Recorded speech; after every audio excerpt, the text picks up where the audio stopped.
Quando o Senhor Jesus foi tentado por Satanás no deserto, em cada uma das três últimas propostas finais de Satanás, a resposta de Nosso Senhor foi: está escrito, está escrito, está escrito. Percebemos que o Senhor Jesus venceu a Satanás pela palavra de Deus. E entendemos pelas Escrituras que também podemos vencer circunstâncias adversas, inclusive os nossos próprios sentimentos que também nos impedem de avançar. Todos podem ser vencidos pela palavra de Deus. Esse é o assunto da nossa conversa hoje. Fique comigo e nos próximos minutos entenderemos um pouco mais acerca dessa verdade.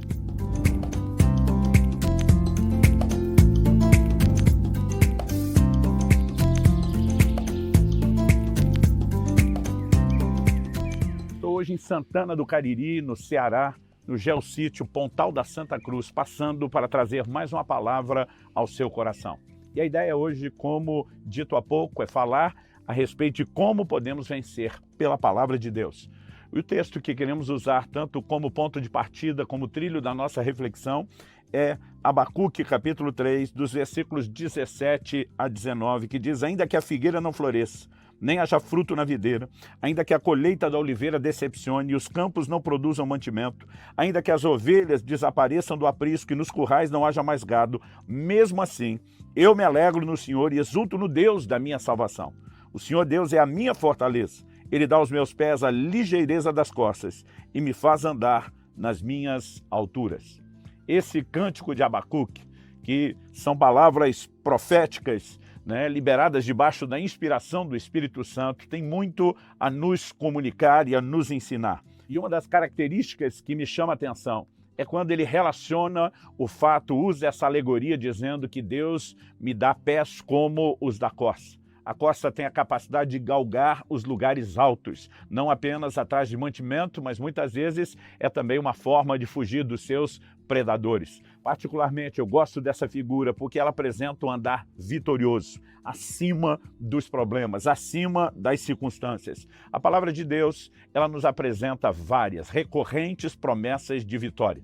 No entanto, o conceito bíblico de vitória não é de ausência de problema, e sim aponta para a capacidade de prevalecer sobre eles.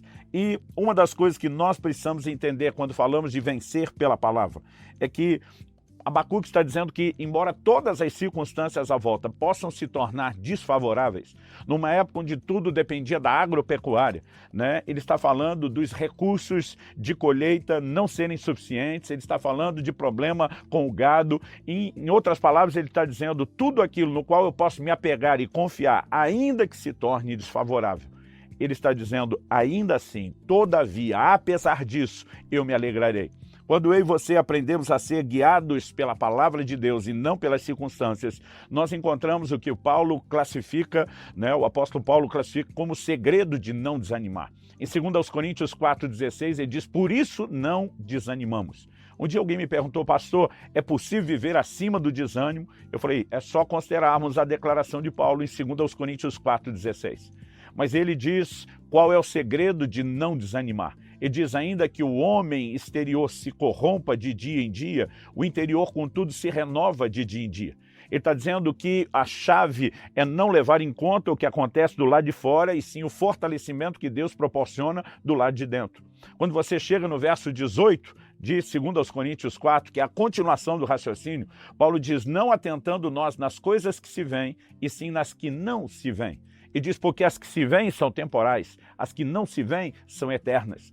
Nesse momento ele está dizendo que a fé ela tem o seu próprio olhar, ela tem a sua própria visão. E quem anda em fé decide não atentar naquilo que se vê com o olho natural, mas ele decide atentar para aquilo que se vê apenas com o olhar espiritual, com os olhos da fé, que é a materialização, o cumprimento, a concretização da palavra de Deus. Quem aprende a andar dessa forma não apenas não desanima, mas entende que não é dirigido por aquilo que vê.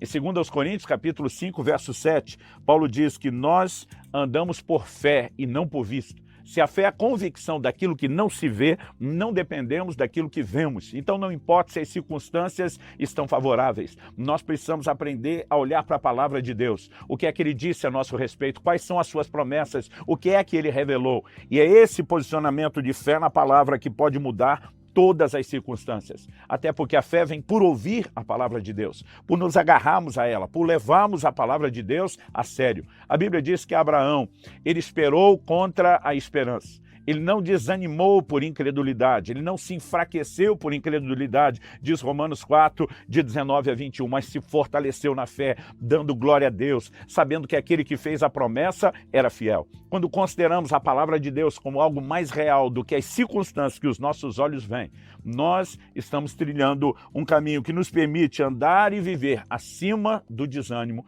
e vencer pela palavra de Deus. Uma outra verdade que aprendemos aqui com Abacuque é quando ele afirma que, independentemente de circunstâncias desfavoráveis, ele diz: eu me alegrarei no Senhor. É quando alguém decide se alegrar não nas circunstâncias, mas em Deus. No entanto, alegrar-se em Deus não é apenas a menção de algo genérico, mas eu e você precisamos entender que, especificamente, isso também se relaciona com a palavra de Deus. Em Jeremias, no capítulo 15, no verso 16, nós lemos: achadas as tuas palavras, logo as comi. As tuas palavras encheram o meu coração de júbilo e de alegria, pois sou chamado pelo teu nome, ó Senhor Deus dos exércitos. Achadas as tuas palavras, as comi, e elas encheram o meu coração de júbilo e de alegria. É possível nos alegrarmos na palavra de Deus, quando entendemos que as promessas que Deus tem feito nos colocam acima de qualquer circunstância. Abacuque achou a palavra. Aliás, quando ele cita, ele faz os meus pés como os da costa. Ele está citando o Salmo 18, 33, 2 Samuel 22, 34, que já era porção das escrituras dos seus dias. Ele simplesmente faz uso da palavra. Eu e você precisamos carregar a certeza que Abacuque carregava, de que a palavra de Deus não falha. Em Jeremias capítulo 1, verso 12, nós lemos: eu, Senhor, velo sobre a minha palavra para fazê-la cumprir. Em Números 23, 19, a Bíblia diz: Deus não é homem para que minta, nem filho do homem para que se arrependa. Em João 17, 17, Cristo afirma: a tua palavra é a verdade. E quando olhamos para essas declarações das Escrituras, nós precisamos olhar para a palavra de Deus como ela de fato é, digna de confiança, digna de toda a nossa confiança. No Evangelho de Mateus, no capítulo 24 e no verso 35, Jesus diz: passará o céu e a terra, mas as minhas palavras não passarão. E quando olhamos para a palavra de Deus como fiel, como verdadeira, podemos nos alegrar nela independentemente das circunstâncias. Então, a segunda verdade a ser destacada aqui é que nós podemos nos alegrar pela palavra de Deus, antecipando a intervenção de Deus. Há exemplos de gente que encontrou a palavra de Deus. Quando Pedro, responde em Lucas capítulo 5, na ocasião da pesca milagrosa: sobre a tua palavra lançarei as redes, ele está dizendo: eu não vou agir pela circunstância, eu vou me mover por aquilo que o Senhor diz. E o milagre aconteceu.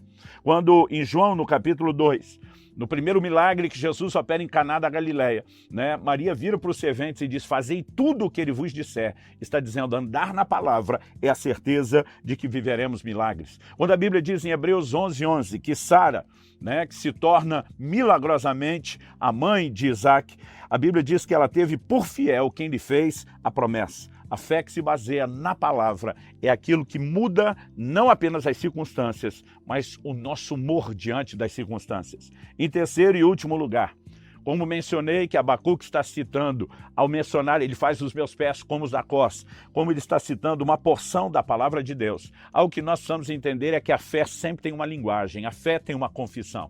Em Romanos, no capítulo 10, nós lemos dos versículos 8 até o versículo 10, a seguinte declaração feita pelo apóstolo Paulo: porém o que se diz, a palavra está perto de você, na sua boca e no seu coração. Isso é a palavra da fé que pregamos. Se com a boca você confessar Jesus como Senhor e em seu coração crer que Deus o ressuscitou dentre os mortos, você será salvo.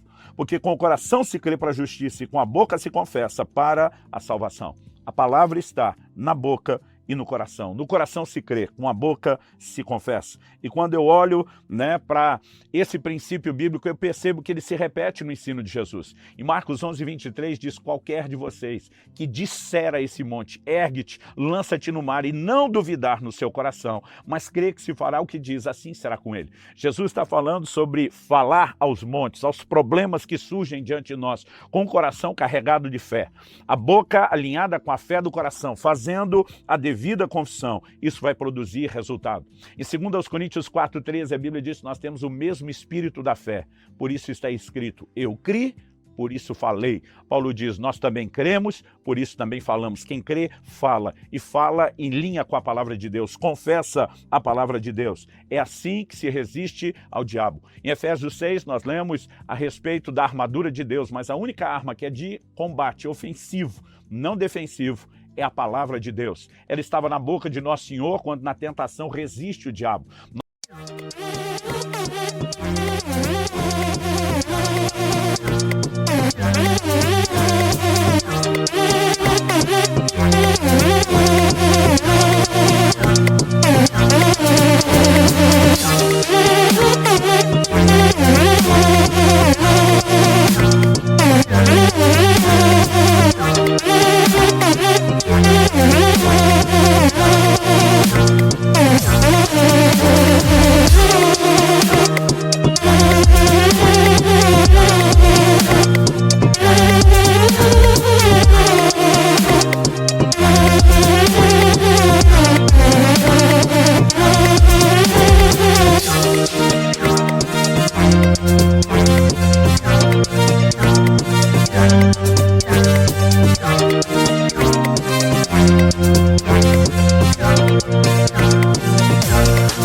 Nós falamos contra o inimigo, nós falamos contra as circunstâncias, nós nos posicionamos declarando a materialização da promessa. Portanto, não importa se enfrentamos circunstâncias difíceis como as que Abacuque menciona, se a figueira não floresce, se o produto da oliveira mente, né? Se nos campos não há mantimento, se o rebanho é exterminado da malhada, se nos currais não há gado, eu e você podemos nos alegrar no Senhor. Porque a despeito das circunstâncias, podemos nos firmar na palavra, podemos ter esse posicionamento, né, de dizer, não sou dirigido pelas circunstâncias, mas pelo que creio e creio na palavra. Podemos nos alegrar nela e falando em linha com ela, dando voz à fé do coração, nós veremos as circunstâncias mudar. E Deus nos ajude a não apenas ter a informação, mas ter o entendimento correto, nos mover nele e dessa forma vivemos as intervenções de Deus nas circunstâncias do dia a dia. Não há promessas de que tudo seria uma calmaria, mas há promessas bíblicas de que mesmo em meio a aflições, eu e você podemos vencer as circunstâncias. Que seja assim com cada um de nós, em nome de Jesus.